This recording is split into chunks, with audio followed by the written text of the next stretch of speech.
Okay, so today we'll be talking about money, money, and we'll be looking at. Sorry, please help me close that door, please. Help me close the door. We'll be looking at some biblical references to money. The first one, I'll just be doing them. The first one will have to do with the rich man.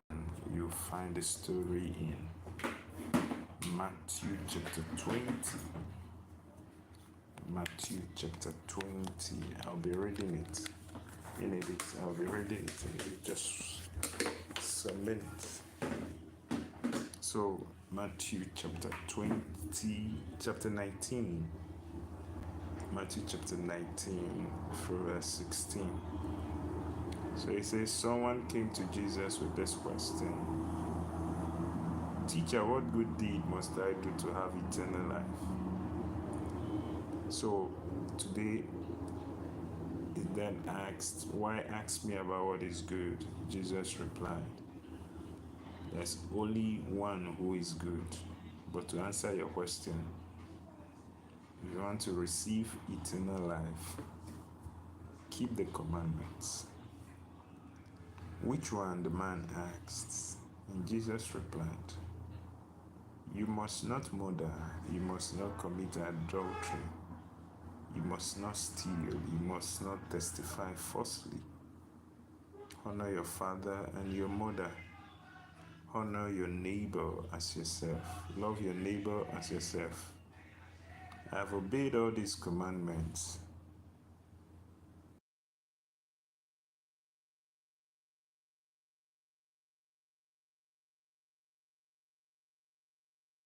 I do. Jesus told him, if you want to be perfect, go and sell all your possessions and give the money to the poor, and you have treasure in heaven. Then come, follow me. But when the young man heard this, he went away very sad, for he had many possessions.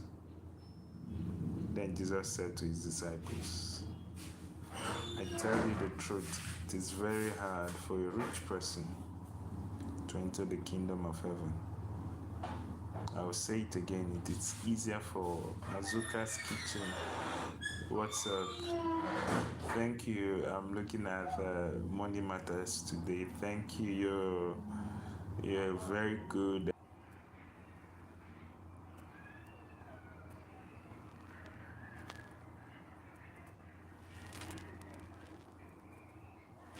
Oh, so okay. Since you couldn't YouTube and their problem, I'm back. So talking about wealth or money.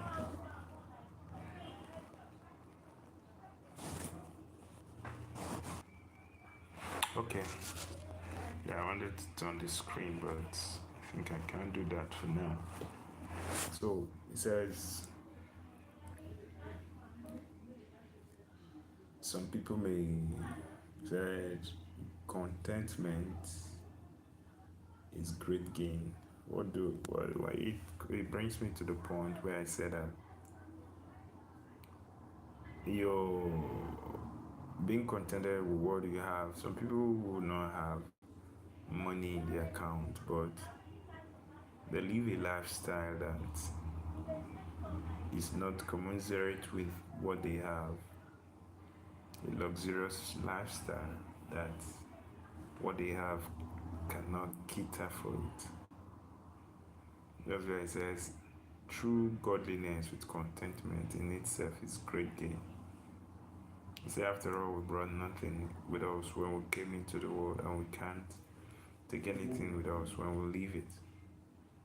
So if we have enough food and clothing, let's be content. But people who long to be rich fall into temptation and are trapped by many foolish and harmful desires. that plug them into ruin and destruction. For the love of money is the root of all kinds of evil. And some people craving money have wandered from the true faith and pierced themselves with many sorrows. Yeah. In a bid to look for more money, they get into big trouble. Yeah. They get into big trouble. Greed comes in. The truth of the matter is that you can't get even the wealthiest of all time. For the Bible to have said that Solomon was the wealthiest, and that nobody will be as rich as Solomon. He even said that vanity upon vanity, all it vanity. So, what am I saying? Contentment is great gain. Contentment is great gain.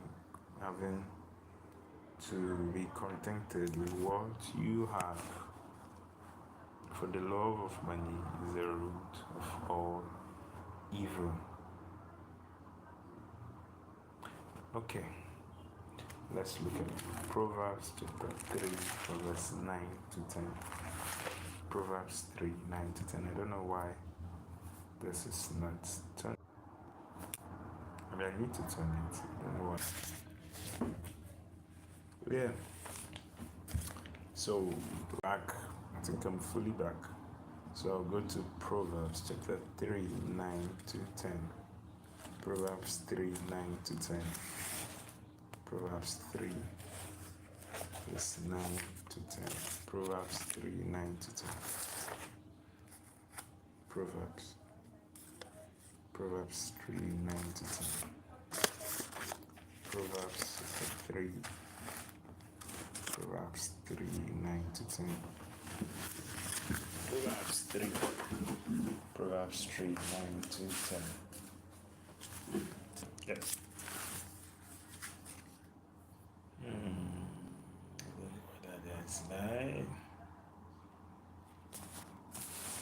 Proverbs 3, 9 to 10.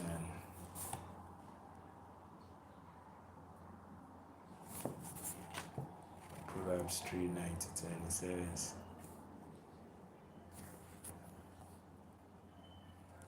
honor the Lord with your wealth and with the best part of your everything you produce. Then you will fill your barns with grain, and your vats will overflow with good wine. Honor the Lord with your wealth and with the best things that you have. Honor the Lord with your wealth and with the best things that you have. Yeah. So, honor means respect God with what you have. Yep. I think natural right is this. Good. Honor the Lord with your substance and with the best part of everything you produce. Then you fill your barns with grain, and your vats will overflow with good wine. Yes. If you honor God with the money you have, then He will bless you the more. But when we have money just for ourselves, just for self, God is not happy. Then let's look at Luke chapter 14. Luke 14, 28.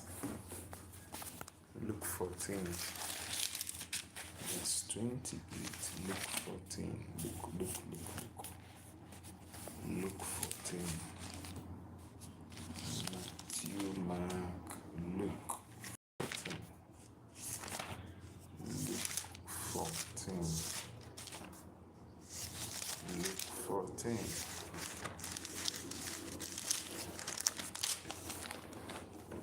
Yeah. Luke 14. Yeah. Okay. Luke 14:28. But don't begin until you count the costs, planning, and financial responsibility. It says, but don't begin until you count the cost. For who will begin construction of a building without first calculating the cost to see if there is enough money to finish it? If there's enough money to finish it.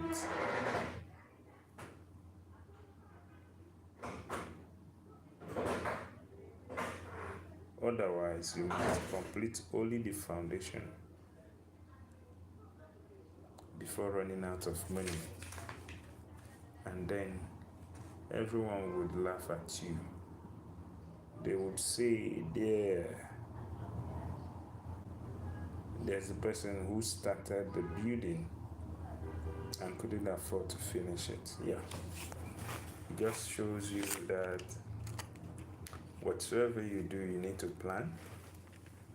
Plan with your money so that you not get stranded before the month starts, before the month ends. Check how much you need. Plan with it. Don't plan with what you don't have. But don't begin until you count the cost. Wow, thank you. Thank you, Azuka. Don't begin until you count the cost. For who would begin construction of a building without first calculating the cost to see if there's enough money to finish it? For your finances to do well, so that you will run into a problem mid-month, towards the end of the month. You need to calculate, what do you have, what will carry me, how do I cut my coat according to the materials or clothes that I have, not just according to your body size. Sit down and count the cost. But don't begin until you count the cost. Don't begin until you count the cost. Until you count what it would take. Why a lot of people get into debt, or why a lot of people get into borrowing, is because they don't sit down and count the cost of what it will take them. It's not until you start building a house that you sit down and start counting the cost. Even in your individual life, you need to count the cost and say that, you know what, this month I need this, I need that, I need to pay school fees, I need to pay house rent, I need such amount of money for food stuff, I need such amount of money for transport, I need such amount of money for maintenance. Then if you calculate it, this is what I'll be needing for the month. Then you sit down, ask yourself, how much am I earning? How much am I earning? The amount of money I'm earning will determine how I go about the month. So that, do you know why? Let me read why. Otherwise, you might complete only the foundation, you will complete only the beginning of the month before running out of money. And then everyone will laugh at you. They would say, there's the person who started that building. So, another place I have to read is Proverbs 23:4-5. Proverbs 23:4-5. Proverbs 23, 4 to 5. It says, don't wear yourself out. I don't know whether you've seen it.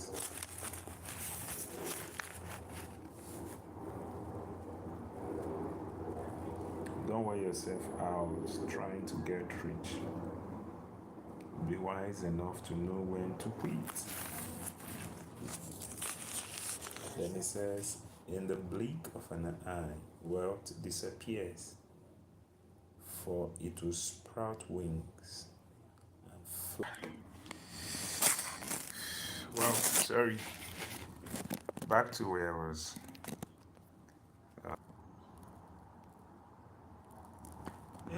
Success in the thank you so much. Thank you so much. Thank you so much. I'm doing well. We are talking about money today. Thank you. I didn't catch you when you were sending the message. Okay, don't wear yourself out trying to get rich. Be wise enough to know when to quit. Yeah, thank you. He said, in the blink of an eye, wealth disappears, for it will sprout wings and fly away like an eagle. It means any money that comes into your hand, if you don't take care of it, it has every tendency of flying away. It has any tendency of flying away. Then Proverbs 30 verse 8. Proverbs 30 verse 8. Let me get that. Proverbs 30 verse 8. Yeah, Proverbs 30 verse 8 is said, first, help me never to tell a lie. Second, I don't know whether you're seeing.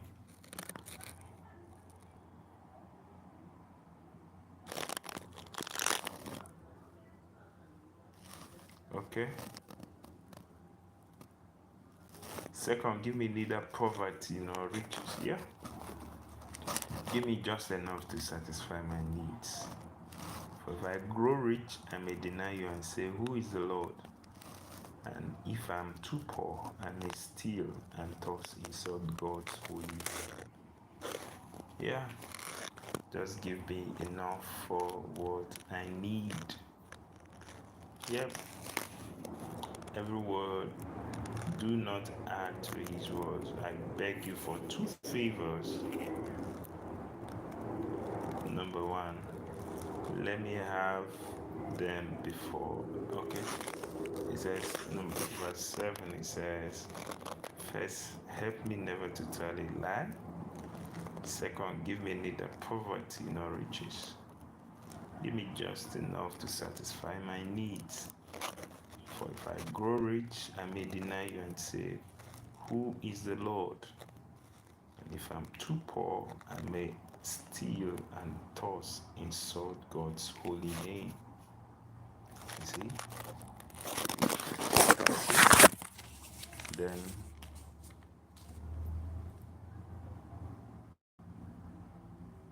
Second Corinthians chapter 9 verse 8. 2 Corinthians 9 verse 8. 2 Corinthians 9 verse 8. What does it say? 2 Corinthians 9 verse 8. 2 Corinthians 9 verse 8.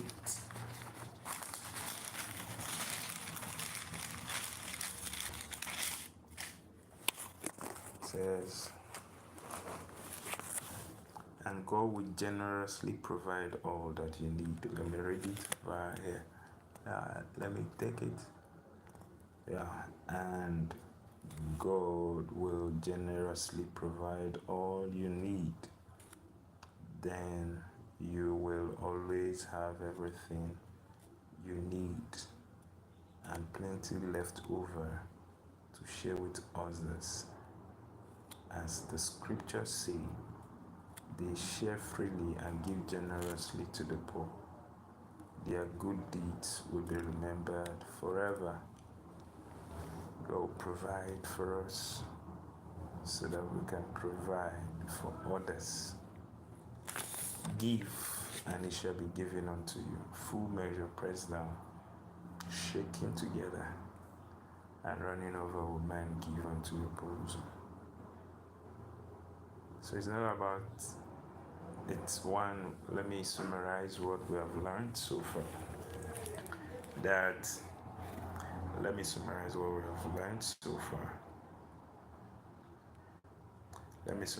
have learned so far. Number one thing that we have learned so far is this: that money, being rich, may make it difficult to go to heaven. That is one. But in that same place, it says that with God, all things are possible. It means that you can still be rich and still go to heaven if you have God. That is one. Number two is that we can't serve God and money. Either we serve God or we serve money. But like it says it recommends for us to serve what? God. And if we serve God, it says seek you first